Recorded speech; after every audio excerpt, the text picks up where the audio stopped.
So we have successfully made our registration page. Now let's go and create our login page as well. I already created the login page same as the register page, but added just the HTML part.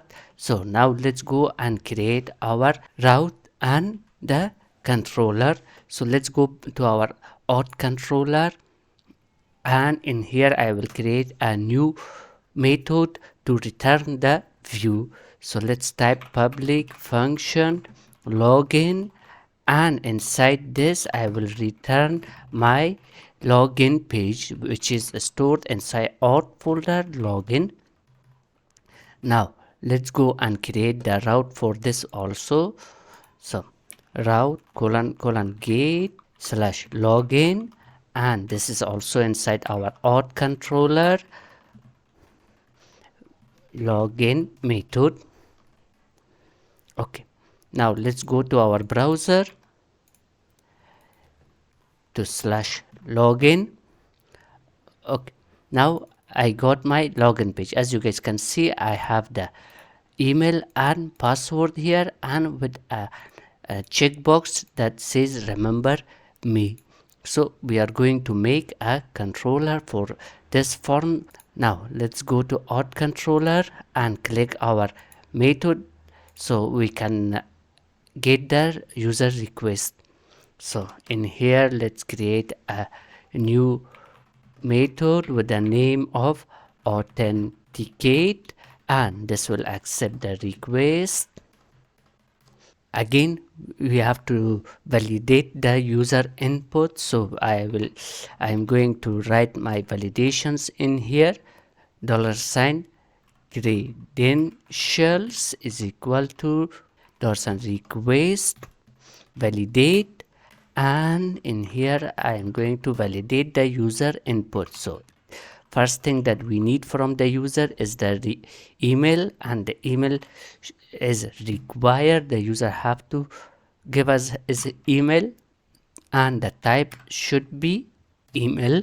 Then we need password, so we will say password.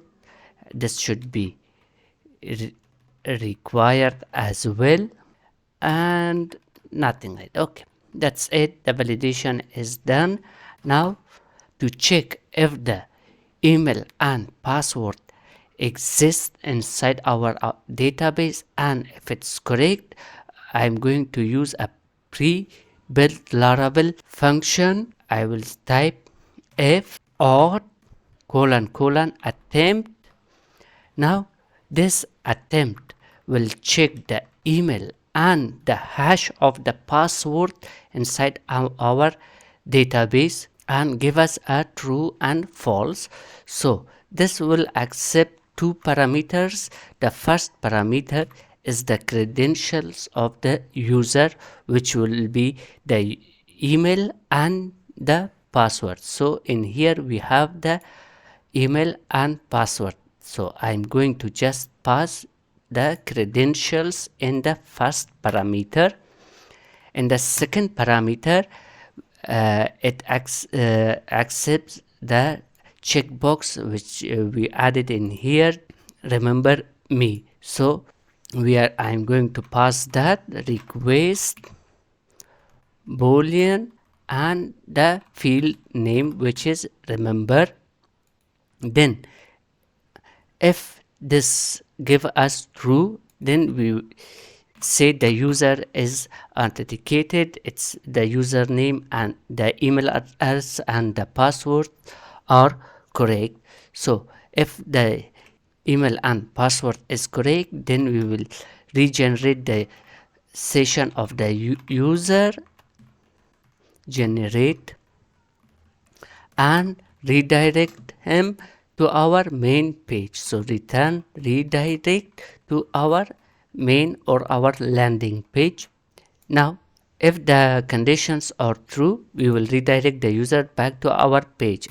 If the credentials are wrong, we will return back to the login page with errors, and in here we will pass our error.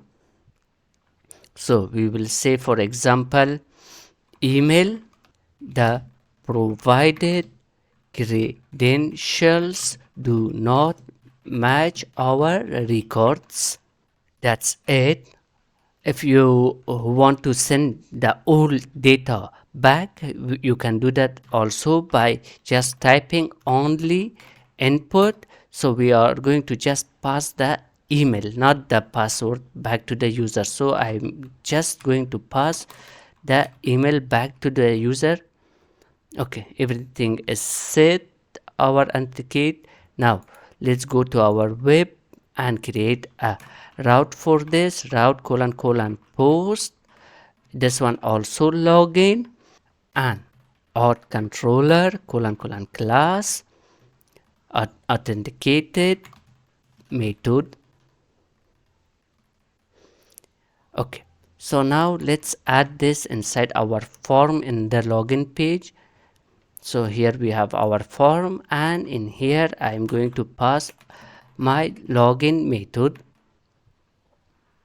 Now let's go, and in here first of all let's type a wrong email.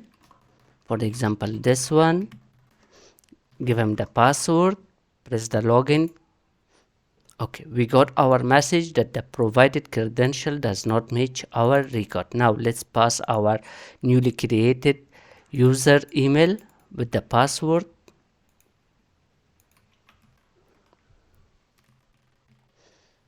Click login. Okay, we have successfully redirected to our main page. So as you guys can see, there was no error. And if you want to create your login and registration page, this is how you can create it. So this is for the login, and scroll down, this is for our